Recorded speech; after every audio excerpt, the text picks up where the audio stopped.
Well, hello, and welcome back to News of the World, the news for the latest goings-on in the little corner of the universe that we call home. First, the weather with Ash. On today's docket is the town of Taberfan in Indonesia. Take it away, Ash. Thank you, Noodle. As stated, today's weather comes from Taberfan, Indonesia, where today it's a warm but pleasant 24 degrees Celsius, although it is quite sticky at 92% humidity today. No real breeze or wind today, and there's a 5% chance of precipitation currently, but that is supposed to grow throughout the rest of the week. Starting this weekend, we will see a chance of thunderstorms throughout the rest of the week. That's all I've got for the weather tonight. Let's go back over to Seamus for the story lineup for the night. If you would, Seamus? Thank you, Ash. It's good to mind the weather, but now that you know what to expect, it's time we take a look at events from around our world. On the docket for today, we'll be discussing a situation in New York and how the National Guard may take over for unvaccinated healthcare workers. Following this, we'll peer into the machinations of the United States government as the United States House of Representatives passes a bill to put the right to an abortion into federal law. Then we have some news regarding the ongoing climate crisis, and how the very earth we stand on is changing under the pressure. And finally, we'll be hearing promising news regarding Spain and the plastic plague our world faces. To begin, I should like to discuss the current situation in New York, and how the National Guard may soon be a common fixture in the state's healthcare system. As the months turn to years spent surviving the pandemic, COVID-19 continues to claim the lives of thousands of innocent people. The lives of friends, of family, of neighbors, strangers, and acquaintances. It is nothing shy of a miracle that we have some means to protect ourselves and those around us in the form of a vaccine. Inoculation against the virus is perhaps one of the greatest ways we might protect both those who are vulnerable and ourselves. Yet there are those among us who refuse to entertain the idea, who refuse to be inoculated. While their reasons vary, no reason is good enough for the state of New York in the United States of America, as the deadline for vaccine mandate quickly approaches. During his time in office, former New York Governor Andrew Cuomo implemented a mandate requiring the COVID-19 vaccine be received by all medical personnel by the 27th of September 2021. This mandate being upheld by the current governor of New York, Kathy Hochul. Governor Hochul saying, quote, "We are still in a battle against COVID. To protect our loved ones, we need to fight with every tool at our disposal." With a plan to declare a state of emergency, Governor Hochul would seek to hire licensed professionals from beyond the borders of New York, from out of state and country, and nurses who would be willing to come back from retirement. Though this may not be enough, and the governor may very well exercise the option to implement medically trained officers from the National Guard, this through partnering with the federal government to send disaster medical assistance teams. To be quite clear, this plan may still leave the state of New York dreadfully short on medical personnel. Of the state's medical personnel, 16% are currently unvaccinated, which is roughly 72,000 people, all of whom would find themselves without employ, and without the opportunity for unemployment insurance. This, unless a doctor-approved notice is given requesting medical accommodations. And while a federal judge in Albany did rule that religious exemptions must be respected, this is only until the 12th of October, when the courts will consider this in detail, whereafter the courts may find no such exemption is reasonable, or that they may find such exemptions must remain.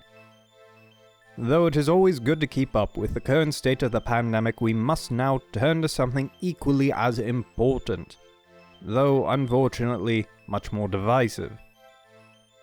We will take a look at the United States House of Representatives and abortion. Something much more divisive indeed, as the United States House of Representatives have voted in favor of a bill that will attempt to protect the right to an abortion for all Americans. After the Supreme Court allowed the recent abortion laws in Texas to pass, Democrats are making a push to codify the Roe v. Wade decision that the Supreme Court made back in 1973. This push, however, is being regarded, even by most Democrats, as mostly symbolic, as it is highly unlikely that it will make it past the Senate, which will be riddled with opposition from Republicans. No Republicans have voted in favor of the bill within the House, which nearly confirms its fate once passed on to the Senate for vote, which as of now is at an even 50-50 split. Many Democrats have also not agreed to signing this bill, believing it is an overreach by the federal government, believing states should be allowed to enact their own laws on the subject. The Women's Health Protection Act, as it is named, would guarantee the right of pregnant individuals to terminate the pregnancy of their own volition, and ensure providers are allowed to perform the procedures with no legal consequences. House Speaker Nancy Pelosi stated that Congress taking action here would make a tremendous difference in Democratic efforts to maintain the right to an abortion within the United States. She also called the Supreme Court's decision to seemingly change their stance on their own precedent shameful. And while this bill is seemingly doomed, it does seem to show that there will be an effort made to protect the rights of pregnant individuals who decide to terminate a pregnancy, and the medical professionals who elect to perform these procedures. It is quite the situation that our government finds itself in, and one that I'm afraid we won't see resolved for quite some time. In the meantime, we'll be turning to Noodle for an update on our natural world. Noodle, if you would.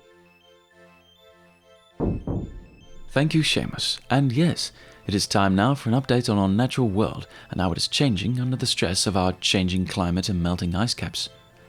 Newly minted PhD Sophie Coulson and her colleagues have found that glacial ice from the Arctic islands, Antarctica and Greenland are changing the very shape of our Earth's surface, affecting the Earth's crust for hundreds, perhaps even thousands of miles, accomplishing this feat by nothing more than melting. This is explained in a recent paper in Geophysical Research Letters. By analyzing satellite data from 2003 to 2018, Coulson and her colleagues saw the shifting of the Earth's crust and could measure its changes as it moved.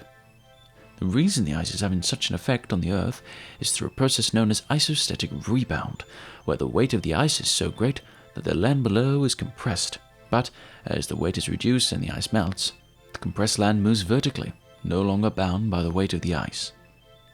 To explain this concept, Coulson had this to say.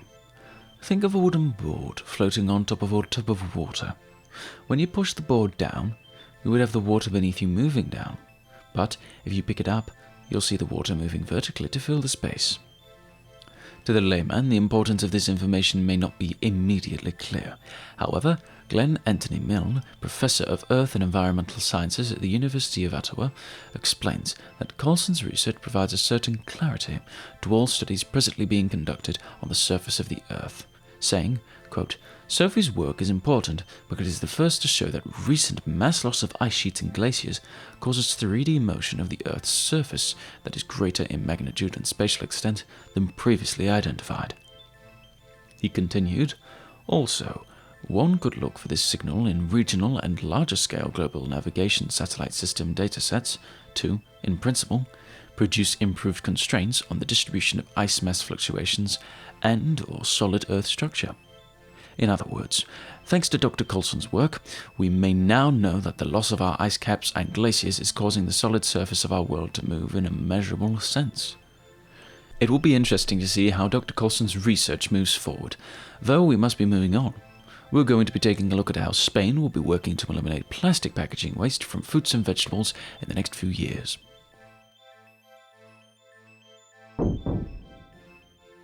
Unfortunately, we will not be discussing Spain or their endeavours to fight the plastic plague. I'm afraid we have a dreadful mix-up here at the PANR. We are sorry for any confusion this may have caused. Instead, we will be discussing the European Union's endeavour to regulate technology and have standardised charging for all devices. The European Commission, the executive arm of the EU, has proposed new laws and regulations that would make USB charging standard mandatory for all electronic devices sold within the EU. The legislation was proposed under the theory that it would make it easier on consumers to waste fewer cables, needing only one connector for all their devices. This legislation, while seemingly not controversial to most consumers, has met major backlash from Apple, who still uses the proprietary Lightning connector for the iPhone and several other devices in their catalog. A spokesperson from Apple has been quoted as saying that the change stifles innovation rather than encouraging it. This new legislation would require Apple to change all future device ports from the EU market, or all devices across the board. Of course, this only covers devices with wired charging. This would not affect devices that use strictly wireless charging. This would also not affect the proposed future plans that Apple has discussed of an entirely portless device. Apple has objected to such proposals in the past and is making no changes this time around, claiming there would only be more e-waste made by forcing consumers to dispose of Lightning chargers they already own. On most Android devices, USB-C is already the standard, many also having wireless charging in tandem with the Type-C port. If this new legislation passes, it will be quite the change for Apple devices and many other electronic companies that have not updated the new standard. Micro USB can still be found on many new devices, although it is considered to be a slow and outdated charging standard. It is yet to be seen if this legislation will actually come to fruition. Should it be passed, those who use Apple devices should expect the change within the next few years. And unfortunately, that is all the time we have for today's broadcast. Seamus, would you mind signing us off? I'm afraid that's all of the time we have for tonight. I should like to thank you all so much for tuning in. My name was Seamus Sykes, and I was joined by Noodle. Good night. And by Ash. Good night. Until next time, we wish you all the very best. And, if you're still out there, good luck.